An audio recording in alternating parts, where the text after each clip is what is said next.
Are you looking for the most beautiful places to visit in Minnesota? Want to see some of the most jaw-dropping scenery in the state? This video is for you. I'm Roddy, local Minnesota and Wisconsin real estate agent since 2010, serving the Twin Cities of Minneapolis, St. Paul, and the areas around them. In this video, we're going to take a little drive together through the great state of Minnesota and search for some of the most beautiful spots that we can find. So buckle in and let's do it.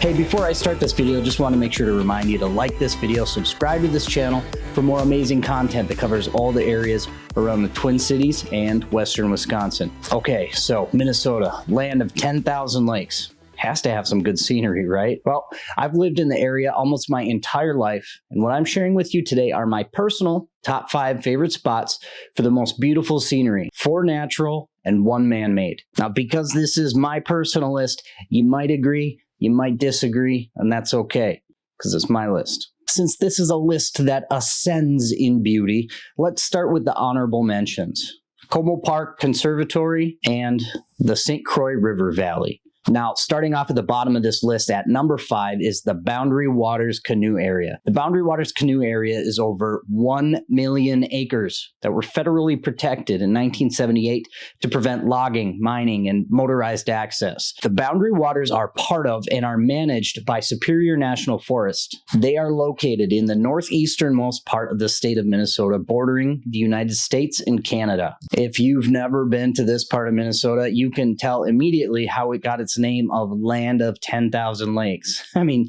look at this area. It's like all water. This area, along with others that we'll cover today, was formed over 10,000 years ago when the glaciers moved, scoured, and shaped the land, leaving behind a glimpse at the beauty of nature.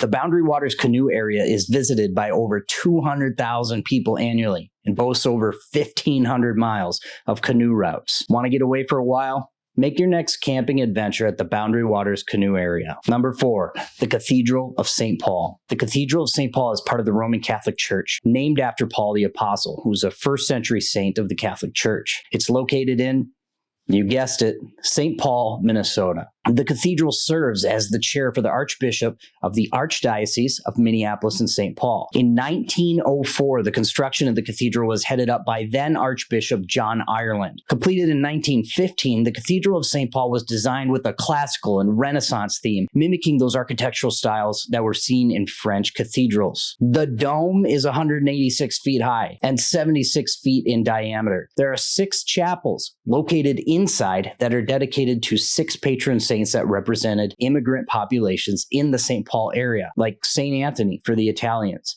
St. Patrick for the Irish, and St. Therese of Lisieux for missionaries. The cathedral sits on top of Cathedral Hill in St. Paul and is a stark contrast to a lot of the architecture that became popular after the 1940s and 50s. Number 3, Great River Bluffs State Park. Great River Bluffs State Park is located southeast of Winona, along the bluffs of the Mississippi Riverway. The Mississippi River has carved through limestone cliffs to create some of the most jaw-dropping scenery. You'll see a lot of natural diversity when visiting, as Great River Bluff State Park is home to waterfowl, eagles, hawks, oak, hickory, and maple trees, goat prairies, and much more. There are drive-in, bike-in, and wheelchair-accessible campgrounds at the park, along with many trails. Number 2, Duluth. Duluth is a city located in northeastern Minnesota at the top of Interstate 35. It has views like you wouldn't believe. When you drive into Duluth, you'll be perched at the top of the hill overlooking the entire bay area of Lake Superior. The view seems to stretch on forever, and if it weren't for the colder than normal temperatures, you would swear you're looking at the ocean. Some of the best places to take in these views would be on Skyline Parkway,